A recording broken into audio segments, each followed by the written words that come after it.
Well, hello, and welcome to my video of my submitted team for the aerial hybrid war. Of course, this video has some updates compared to what I sent over Discord originally, so hopefully the guys who managed the hybrid war will see this video. Anyways, my team is called Team Angry Birds 2. Reason why it's called 2 is because I updated the team a couple times, so just need that 2.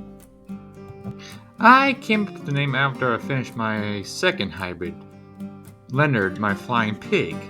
And then I noticed my other hybrid I made originally, Chuck, well, it's only named Chuck and looks like Chuck from Angry Birds. So I just decided to commit to the bit and make my team inspired by Angry Birds. And because of this, it's ended up leading me to the idea to add a third member of this group, the mighty Terrence, or you could just call him Big Red. The funny thing is, Chuck wasn't originally made for this lore. Kind of. More like his redesign. He was a redesign of an older creature that I made called the Thunderous Boulderwing, which was supposed to be a sentient type of Pterosaur-like dragon for a fictional setting I've been working on. But one thing became another, redesign after redesign, lost designs after lost designs, and eventually got Chuck. And I wasn't kidding about the lost designs.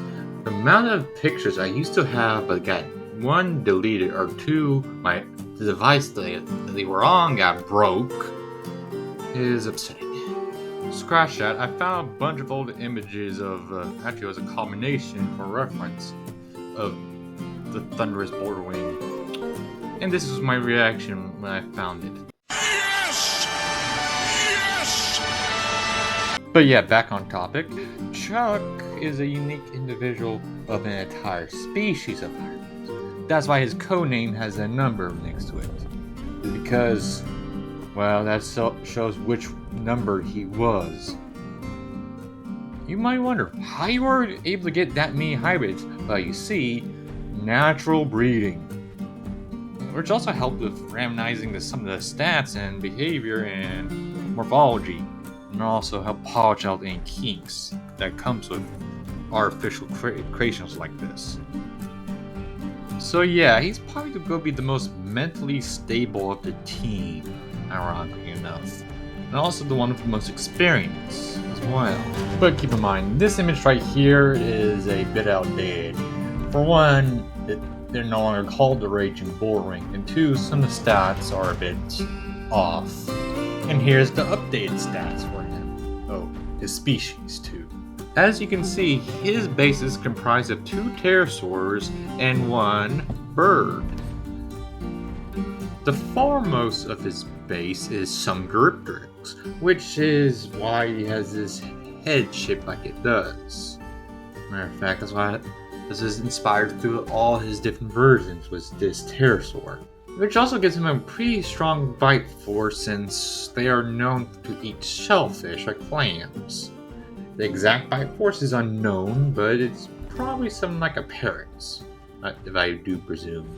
Paragonus is here to help with the wings, make them a bit stronger, but also to replace some of the wing membranes with feathers to help with durability since, well, if you saw any tactics of how to take out a pterosaur, ripping their wing membranes up is a well-known strategy.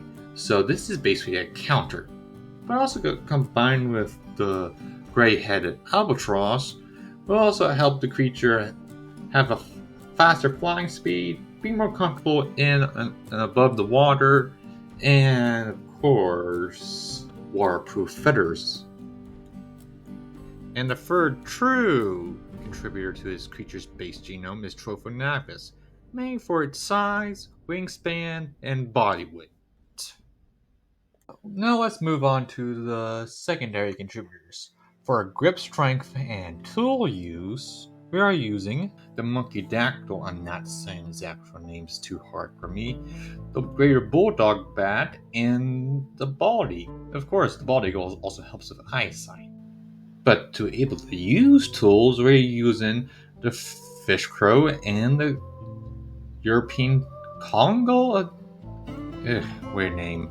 But yeah, we're using these two for their intelligence, but the goal also helps with the sense of smell as well. And it also gains the crow's vocal mimicry ability on top of that.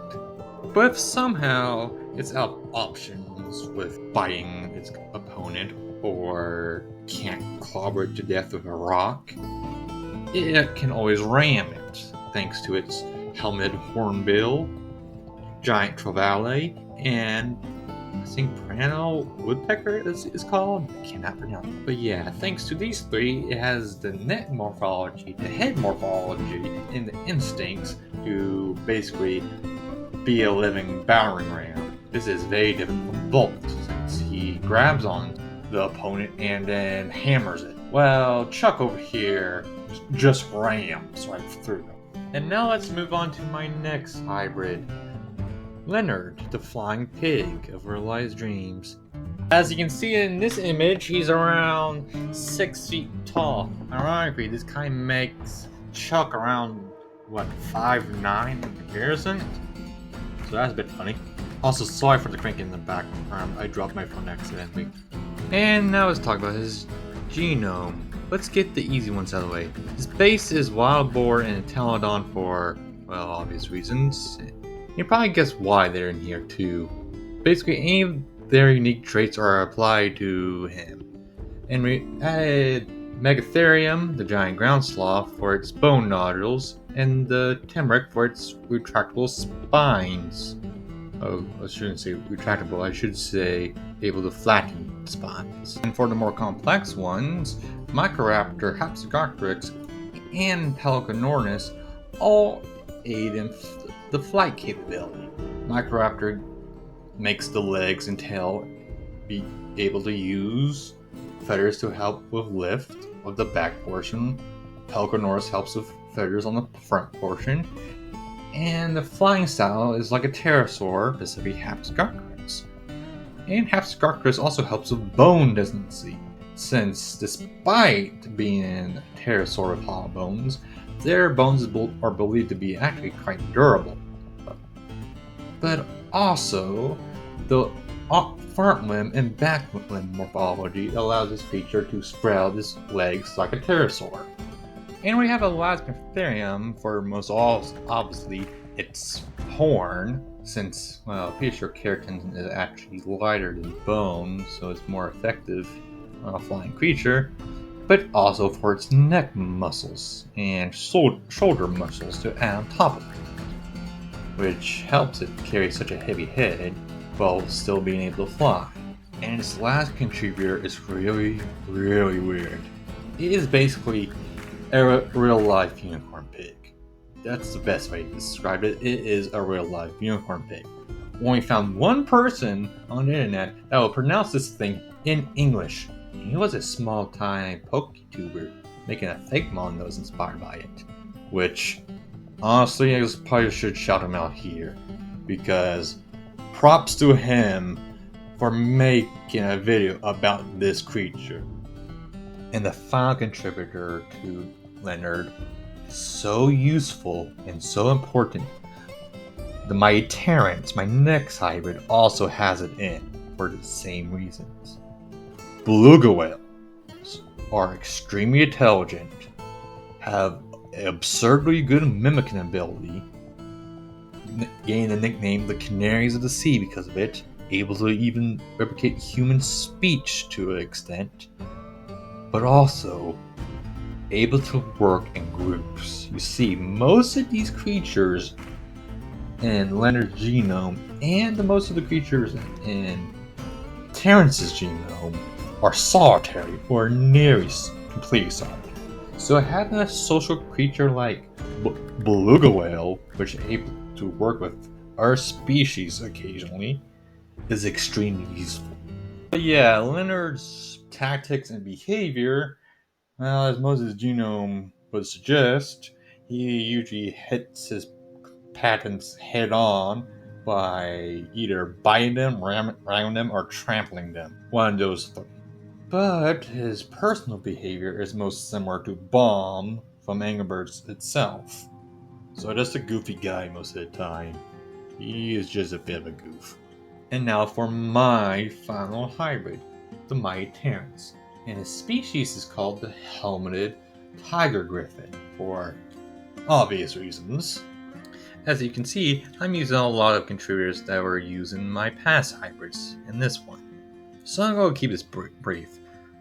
Sungariptrix is not in here for the exact same reason as Chuck Sundergrip's DNA. It's in here for, yes, style, but also to help with its jaw, specifically able to have a beak and teeth. Hapsagartrix is in here for the same as Leonard, same goes with Beluga Whale as well. But Bald Eagle is in here for its eyesight specifically, not its grip strength. Matter of fact, we're not using its grip strength at all. Helmeted Hornbills is in here for the same reason like Chuck had it, and that should be it for Creepy. And Rhamphorhynchus is here, the same reason why Leonard had Microraptor, to help with the tail and back legs in flight, but also to be a failsafe for the teeth and beak DNA, so they can properly mix.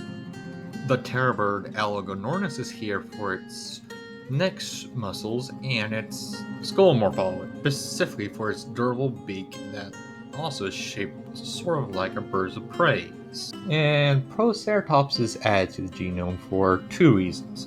The lesser of the two reasons is to add the frill for jaw strength and bit of protection. But the second and more important reason is extremely important.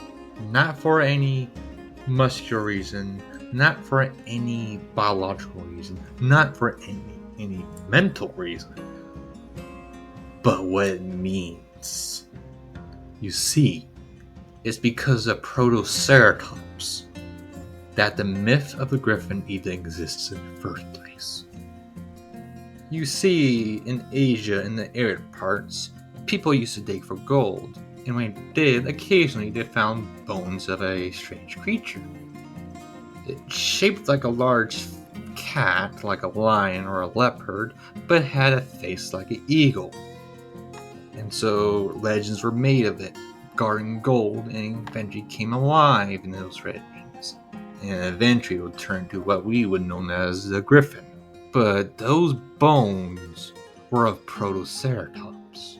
So in a sense, Protoceratopses were the real griffins. And African crested rat is here for its poisonalization ability, able to chew a certain type of tree to gain its poison, and is able to apply that poison to its coat. And it's also kind of easy to get poison to him. All we have to do is make chew toys out of that wood, or have that poison on them. And he just would apply that poison naturally to his fur.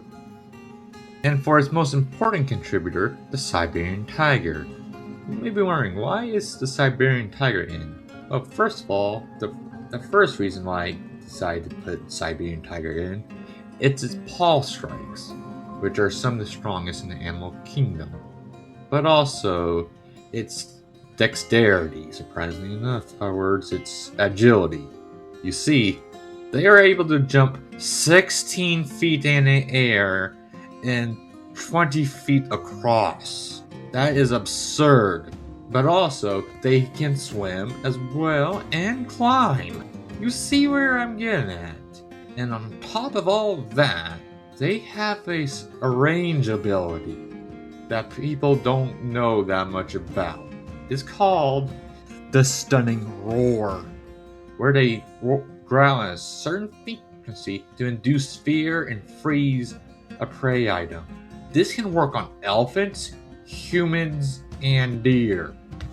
So, if you're a mammal, you are in trouble, or have mammal ears in this case, which Volt does.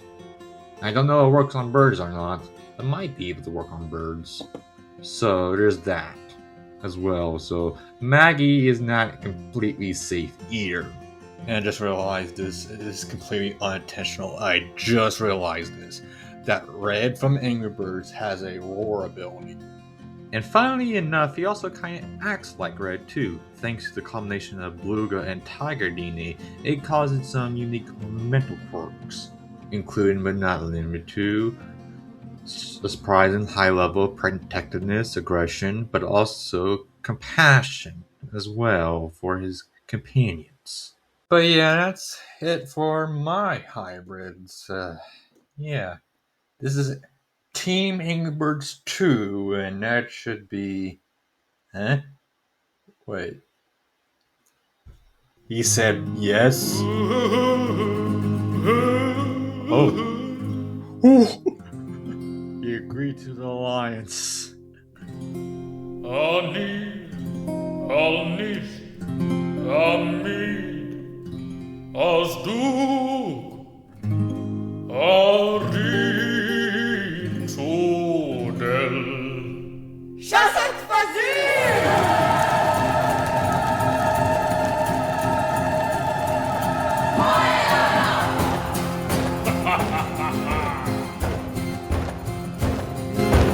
Usually at this point I'll do the stay safe and secure bit, but some of my people that I know personally said I should probably ask you all to like, comment, and subscribe, but only do it if you actually feel like it, and show around this video to people you think might like it as well.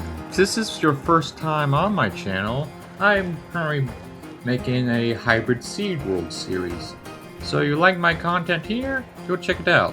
With that said and done, stay safe, stay secure, don't be a fool. See you later.